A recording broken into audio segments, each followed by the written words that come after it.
ازيكم عاملين ايه؟ يا رب تكونوا بخير وكويسين. اهلا بيكم فيديو جديد ووصفه جديده. لو اول مره تشوفيني اشتركي في القناه وفعلي زر الجرس عشان يوصلك كل جديد بننزله. النهارده هشارك معاكم سر من اسرار الحنه الاحمر الغزالي.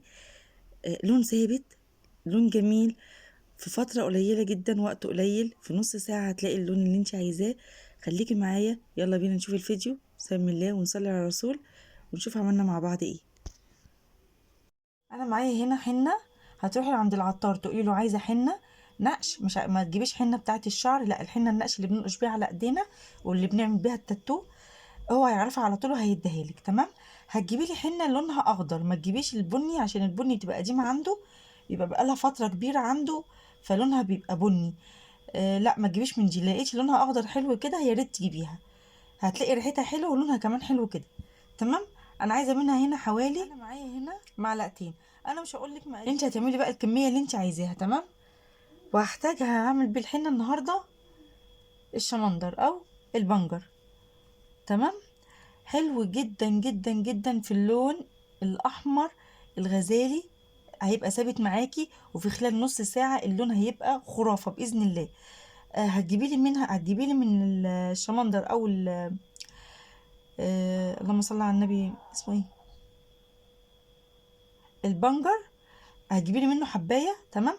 هتغسليها وتقشريها وتحطيها في الخلاط مع شويه ميه وهتصفيها، هتنزل معاكي، هتبقى معاكي كده. انا عايزه منها الميه بتاعتها دي. تمام. هنحط ايه كمان؟ هنحط سكر. خلاص. هاخد السكر، بيثبت اللون وبيدينا اللون الغزالي مع الحنه ومع الشمندر. البنجر هيبقى حلو قوي قوي قوي، وان شاء الله هيديكي لون هيعجبك جدا جدا باذن الله. انا هنا معايا حوالي معلقتين من الحنه. طبعا انا قلت لك حسب المقدار اللي انت هتعمليه اعمليه. ومعايا حوالي معلقتين من السكر. هندوب الحنه مع السكر كده.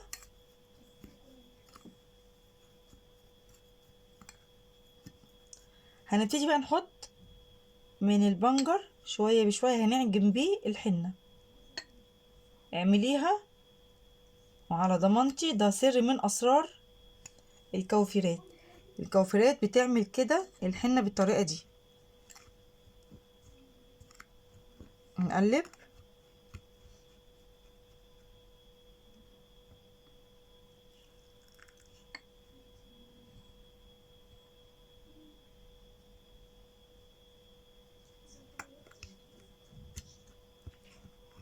الحنه جميله جدا زي ما قلت قبل كده في فيديو انا نزلته برضه على القناه. حلوه لعلاج الاكزيما. لو عندك مشاكل في ايديكي، كفيله ان شاء الله انها تحلها لك. وبرضه لو عندك مشاكل في الشعر، الحنه حلوه قوي. لو تعرفي تعمليها كل شهر مره على الاقل في شعرك، حلوه جدا. بتشيل الرطوبه من فروه الراس وبتحسن نمو الشعر. جميله الصراحه. الحنه بقى بتاعتنا بتاعت الايد النهارده هتعجبك ان شاء الله باذن الله.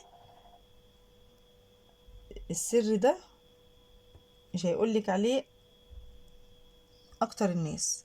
السكر مع البنجر او الشمندر هيديكي لون غزالي احمر جميل جدا ثابت في خلال نص ساعه.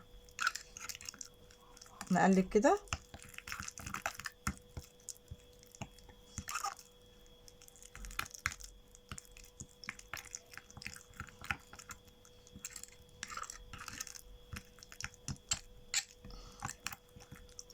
يعني الشمندر لوحده لو انتي حطيتي مثلا منه نقطه على ايدك كده وسبتيها شويه هيديكي لون، ما بالك بقى مع ان هو هنحطه على الحنه ومعاها سكر، يعني حاجه كده جميله جدا. ما شاء الله لا قوه الا بالله. بصوا لونها عامل ازاي، شايفين؟ لسه هنديها تقليبه كويسه جدا كده مع بعض. اهم حاجه انك تقلبيها وتدخلي كله في بعضه.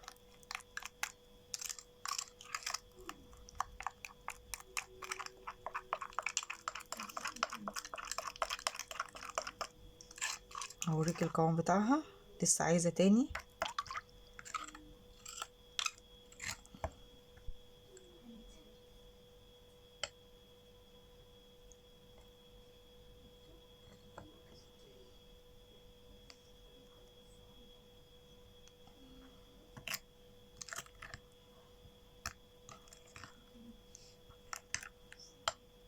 نقلبها كويس.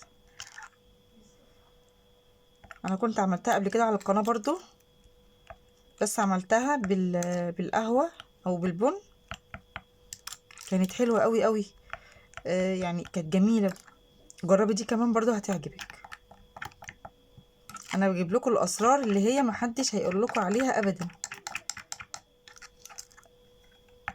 نقلبها كويس جدا عشان تخش في بعضها كده.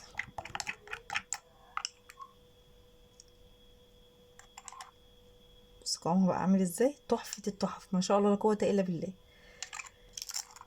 هنبتدي بقى نسيب الحنة كده ساعتين، هنبتدي نخليها ساعتين تخمر، نحطها في كيس نايلون ونسيبها ساعتين على جنب. تمام.